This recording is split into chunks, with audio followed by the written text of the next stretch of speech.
Baş dönmesi atakları mı yaşıyorsunuz? Ara ara dünyanız alt üst oluyor mu? Vertigo hastasıyım mı diyorsunuz? Belki de vertigolu migren hastasısınız. Şimdi bu nereden çıktı diyeceksiniz. Benim başım ağrımıyor ki. Vertigolu migren hastalarının bayağı büyük bir kısmının baş ağrısı yoktur veya o ataklar dönemi baş ağrısı yoktur. Şimdi migren toplumda baş ağrısı gibi algılanıyor ya, aslında migren baş ağrısı değildir sadece. Baş ağrısı en önemli bulgularından birisidir. İşte şimdi vertigolu migreni nasıl anlayacağız? Nereden çıktı diyeceğiz. Çünkü önemli bunu tanımak. Tedavisi açısından da önemli. Bir de ne yaşadığınızı bilmek açısından da önemli. Şimdi e, hem vertigolu migren için hem migren için hem vertigo için bunlarla yaşayacaksınız denilir. Neden? Çünkü bunlar bir disfonksiyondur çoğunlukla. Yani vücudun çalışmasının geçici aksamasıdır. Ataklar terimi de oradan gelir. Atak halinde gelir, bir sistem alt üst olur, sonra kendini toplar. E, Yani birazcık vertigoyu açıp biraz anlamaya çalışacağız. Çünkü bazı durumlarda tedavisinin daha kolay olabileceğini göreceksiniz ve kendinizi daha iyi tanımış olacaksınız. Peki, vertigo dediğimiz şey nedir? Vertigo, baş dönmesi diyelim. Aslında yer çekimine karşı dik duruyoruz ve ayakta durabiliyoruz, hareket edebiliyoruz. Bu denge unsurumuzla ilişkili. İşte vertigo veya baş dönmesi bunun alt üst olmasıdır. Eee, Etraf döner, yer ayağınızın altından kayar veya kafanızın içinde bir dengesizlik, bir baş dönme hissi olabilir. Kendiniz hep böyle bir tutunma ihtiyacınız olabilir veya böyle bir sersemlik hissi gibi de geçebilir. Daha hafif düzeyde olabilir.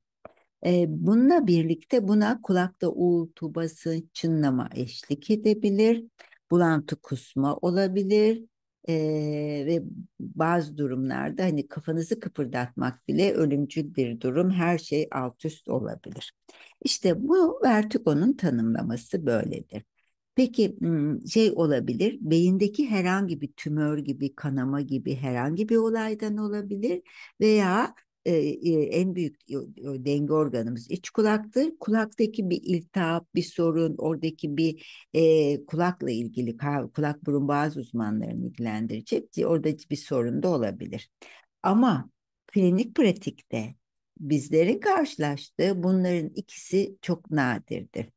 Em, e, Ben 20. yılıma girdim. İlaç dışı tıp yaptığım için daha çözümsüz, çok şey denemiş vakalarla çalışıyorum. İşte MR'ları çekilmiş, nörolog görmüş, kulak burun boğaz görmüş. Hani bu periferik ve santral, kulakta veya beyinde olur dediğimiz şeyler ekarte edilmiş olarak bana geliyor hastalar genelde.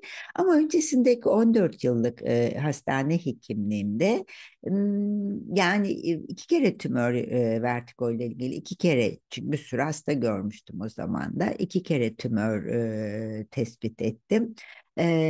Onun dışındakilerin hep yaşamayı, bununla yaşamayı öğreneceksiniz. İşte belli birkaç ilaç var.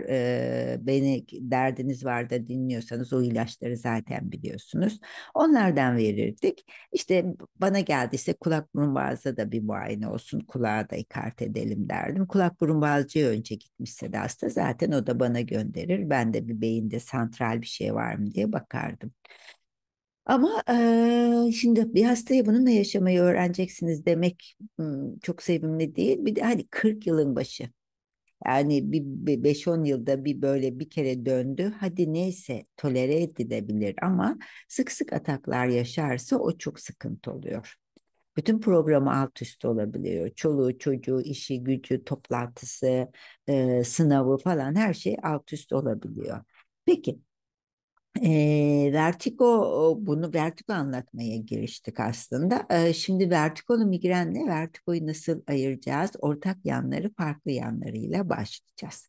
Şimdi öncelikli olarak ortak yanları neydi? Bunların ikisinde de bir çeşit bir baş dönmesi ve hayatın alt üst olması var ve ortak olarak bunlar bir disfonksiyon. Vertigolu migrenin iki şeyi var. Bir auralı migrenin bir parçası olarak ve gerçekten de diş çene kompleksindeki sorunun bir parçası olarak ortaya çıkabiliyor. Eğer özellikle auralı migrenin bir parçası gibi ortaya çıktığında böyle etraf dönmüyor. Daha çok başın hissin içinde hissedilen bir baş dönmesi şeklinde olabiliyor. Ama genelde vertigo hastalarının çoğunluğunda diş çene kompleksiyle ilgili de bir sıkıntı var. Yani diş sıkması var. Özellikle alt 20 yaşlar değil, üst 20 yaşlarla ilgili sorunlar bu tabloya eşlik edebiliyor.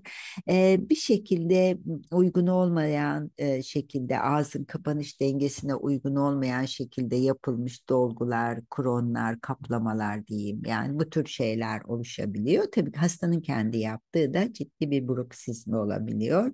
Bruksizmi benim hasta videolarımdan izlersiniz, hasta okulu videolarımdan. Bruksizm sadece bir çevrenizin duyduğu diş gıcırdatma değil. Yanak yemek, dudak yemek, yani belli tikler, ağızda yapılan belli tikler bile bu parafonksiyon diyoruz. Bu tabloya girebiliyor. Beyne giden uyarılarla bu tabloyu etkileyebiliyor. Ee, Onunla ilgili bir video yapmıştım. Beyindeki çeneden giden merkezle e, beyindeki kulaktan giden denge merkezi çok yakın birbiriyle, çok sıkı fıkı durumdalar. Buradan sürekli bir şeyler yaptığımızda, sıktık, çiğnedik, parafonksiyon yaptığımızda beyne giden çok fazla uyarı o bölgedeki şeyi de değiştiriyor. İşitme sinirinin iş yapmasını da engelliyor. Komşuluktan ve bu etkileşimden dolayı böyle bir etkisi var. Başka bağlantılar da var da hani en basit mantıkla gözle görülür etkisini bu şekilde açıklayabilirim. E, Peki böyle bir bağlı ortaklıkları var. Farkları neler ayırt ederken? Şimdi migren bir vertigoya daha göre daha anlık bir biyoelektriksel bir disfonksiyon. Vertigo, klasik vertigoda birazcık bu çenekleme ve mekanik etkileşimlerde olaya katılıyor. O yüzden de vücut herhangi bir durumla karşılaştığında akut durum deriz biz.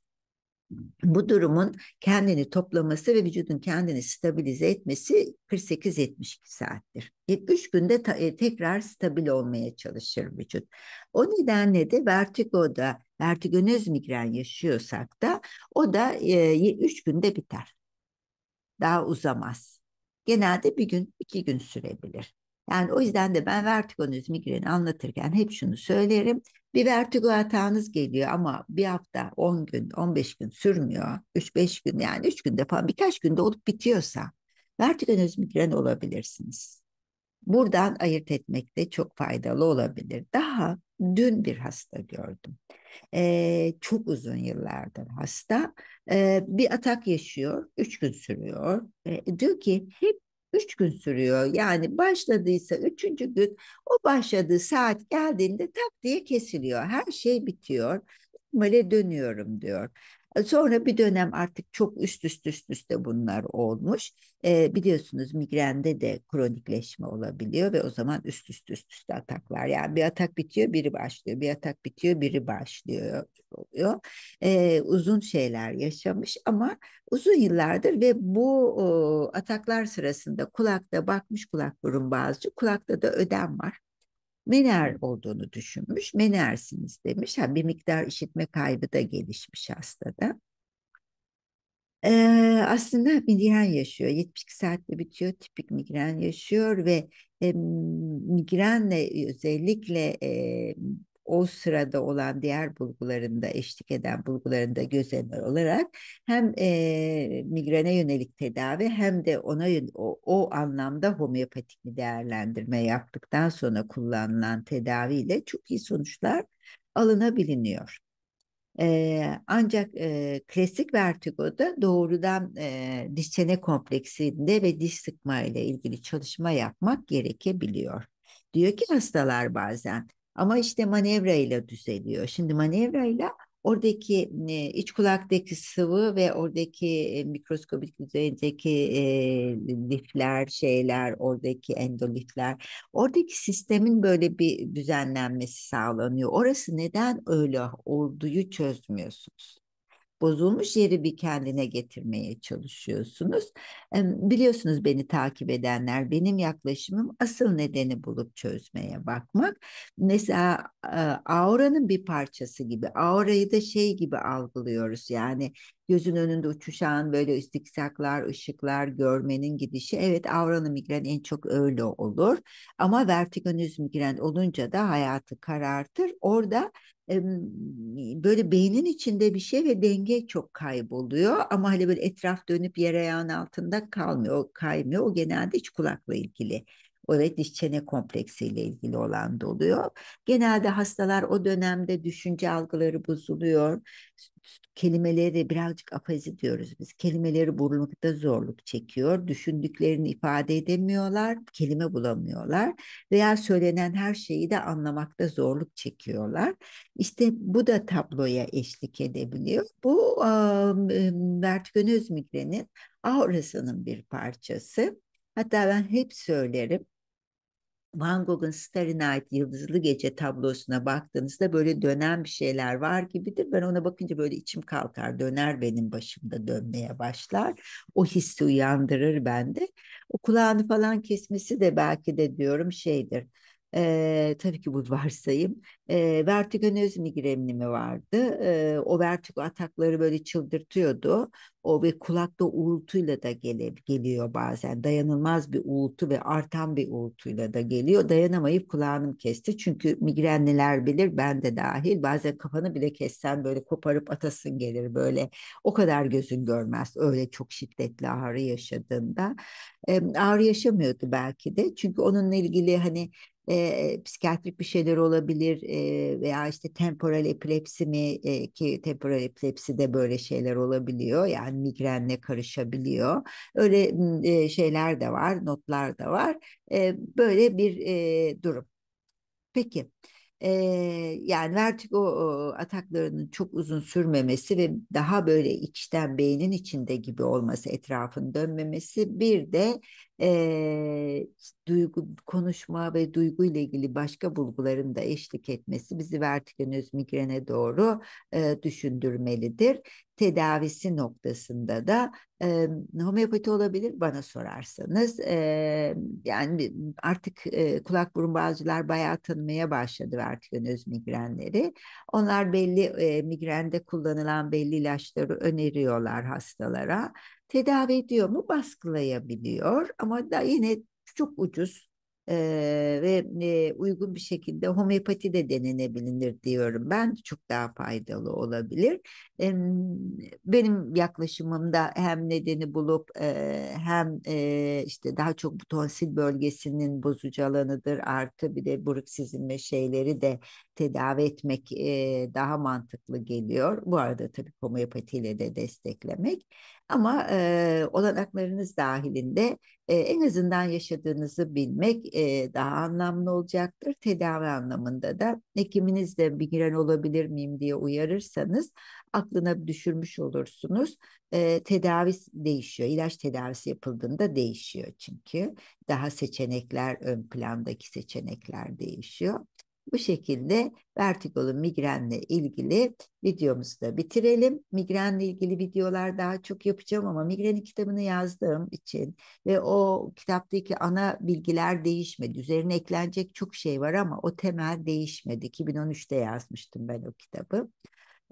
O yüzden de migreni birazcık şey yaptım. İlk göz ağrım da ama üvey evlat gibi biraz kenarda tutuyorum. Şimdi yavaş yavaş böyle migrenin daha atipik yanlarıyla ilgili çok sıradan migreni anlatmak değil. Onu her yerde birileri bir şey anlatıyor. Daha böyle farklı migrenleri anlatarak migren derslerine de yavaş yavaş giriş yapmaya başladık. Diğer derslerde görüşmek dileğiyle. Kanalıma abone olun. Migren Hasta Okulumu izleyin. Kitabımı da sistemden ücretsiz indirip okuyabilirsiniz. Hızlı okuyabilirsiniz. Çok basit bir dille yazmıştım çünkü.